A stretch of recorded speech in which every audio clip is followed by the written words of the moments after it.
বিশ্বকাপ বাছাই পর্বে নিজেদের ১৫ ও ১৬তম রাউন্ডের ম্যাচে চিলি ও শক্তিশালী কলম্বিয়ার বিপক্ষে মাঠে নামতে চলেছে আর্জেন্টিনা। ২৬ বিশ্বকাপে কনমেবল থেকে সবার আগে জায়গা নিশ্চিত করেছে বর্তমান বিশ্ব চ্যাম্পিয়নরা। বর্তমানে তারা ২৬ বিশ্বকাপকে সামনে রেখে দল গোছাচ্ছে, তাই চিলি ও কলম্বিয়ার বিপক্ষে একটু আগেভাগে তারা ৫০ জনের প্রাথমিক স্কোয়াডও ঘোষণা করে দিয়েছে। তবে চূড়ান্ত স্কোয়াড একদমই আলাদা।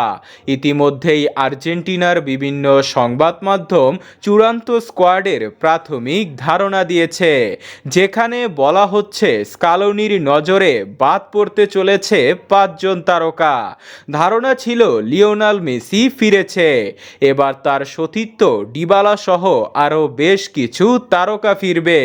তবে এবার টিএনটি স্পোর্টস দাবি করেছে ৫০ জনের প্রাথমিক স্কোয়াড থেকে বাদ হতে পারে ২০ বছর বয়সী তরুণ ডিফেন্ডার ভ্যালেন্তিন বার্কো, বাদ পড়তে পারেন নটিংহাম ফরেস্টের নিকো ডমিঙ্গেস, লেন্সের ফাকুন্দো মেদিনা, আনহেল কোরিয়া ও প্লাসিয়স।